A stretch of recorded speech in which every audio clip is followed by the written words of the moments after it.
Ben, je suis d'abord ravi de enfin venir jouer en Roumanie pour la première fois. Parce que j'étais programmé, mais ça a été annulé il y a 10 ans. Et en plus, dans une très belle région magnifique avec les montagnes. C'est surprenant parce que je ne m'attendais pas à ce que ce soit un festival un peu dans le style, je dirais pas Woodstock, mais très champêtre, décontracté. Aux États-Unis, seuls les festivals de country music ou bluegrass sont comme ça dans la nature. Donc, pour une première fois, c'est très agréable. En fait, on ne savait pas du tout que c'était même dans les montagnes. On ne savait pas où c'était. Il a fallu que je regarde sur une carte, que je me renseigne à l'avance.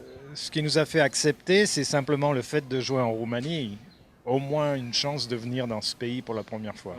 Dans les années 60, à la fin des années 60, 69, 68, j'ai commencé à être invité à jouer en Californie, aux États-Unis, par des musiciens, par des producteurs de disques.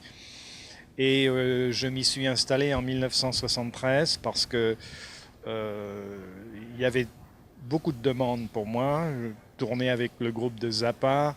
J'ai rencontré aussi d'autres musiciens. J'ai un management s'est formé pour ma carrière. Donc ma vie professionnelle a pris racine en Californie. Or, à l'époque, j'avais très très peu d'occasions de travailler en France ou en Europe même. Donc le choix s'est fait tout seul. Alors c'était un peu dur au début pour moi parce que bon, c'était le paradis musical, mais c'est toujours difficile de quitter son pays, sa culture. Surtout qu'à l'époque, on voyageait moins souvent, il n'y avait pas autant de médias, de communication médiatique. Donc, mais je m'y suis fait. En fait, je suis même devenu plus américain à une certaine époque.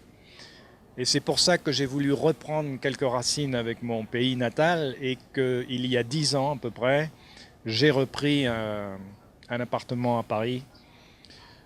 Et surtout que j'ai découvert des musiciens extraordinaires aussi, africains, mais aussi français. Euh, donc voilà, c'est pour moi l'occasion d'avoir un pied sur les deux continents. J'étais supposé être musicien classique au départ, je fais du jazz, ensuite de jouer avec des groupes de rock. Et à chaque fois, ça a été des rencontres inattendues. Et pour les Africains, c'est la même chose. J'étais en tournée en Europe avec mon groupe américain en 1988. Et j'ai entendu dire qu'il y avait des musiciens africains extraordinaires à Paris. Donc ça m'a intéressé, ça m'a intrigué, j'en ai rencontré, on a joué ensemble et voilà comment ça s'est fait.